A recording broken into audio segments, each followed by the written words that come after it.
আফিফের বিপক্ষে সাইফুদ্দিনের দারুণ একটা ইয়র্কার। লাল সবুজের জার্সিতে এই দুই ক্রিকেটারকে দেখে অবাক হচ্ছেন। এই মুহূর্তে জাতীয় দলের বাইরে আফিফ সাইফরা যোগ দিয়েছেন রংপুর রাইডার্সের ক্যাম্পে, যে দলটা গ্লোবাল সুপার লিগে বাংলাদেশকে প্রতিনিধিত্ব করবে। দলটার ব্যাটিং কোচ হিসেবে থাকছেন Mohammad Ashraful. Global super league দিয়ে আশরাফুলের কোচিং ক্যারিয়ার শুরু হচ্ছে। স্টাইলিশ এই ব্যাটার এবার নিজের অভিজ্ঞতা শেয়ার করবেন আফিফ সাইফদের সাথে। দেশি ক্রিকেটারদের মধ্যে রংপুরের সবথেকে বড় তারকা মোহাম্মদ সাইফুদ্দিন। আসন্ন বিপিএল এর জন্য সাইফুদ্দিনকে ডিরেক্ট সাইনিংয়ে দলে ভেড়ায় দলটি। আফিফ যদিও বিপিএল এ এই দলের অংশ নন, গ্লোবাল সুপার লিগের জন্যই আফিফকে দলে নিয়েছে রংপুর। বিপিএল এ খুলনা টাইগার্সের হয়েই খেলবেন বাঁহাতি এই ব্যাটার।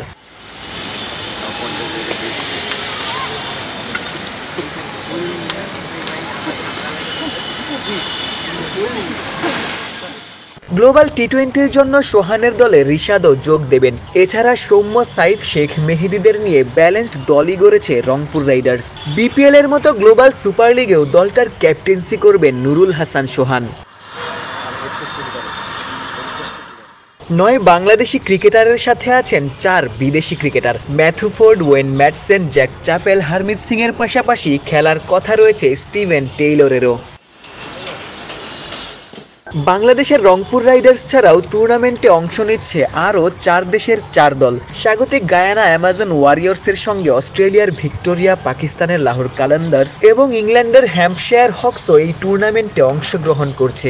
আগামী 26শে নভেম্বর শুরু হবে গ্লোবাল সুপার লিগ, চলবে 7ই ডিসেম্বর পর্যন্ত। শেরেবাংলা জাতীয় ক্রিকেট স্টেডিয়াম থেকে ক্যামেরায় আমিনুল ইসলাম সুজনের সঙ্গে আশিক সারোয়ার, ক্রিকেট 97।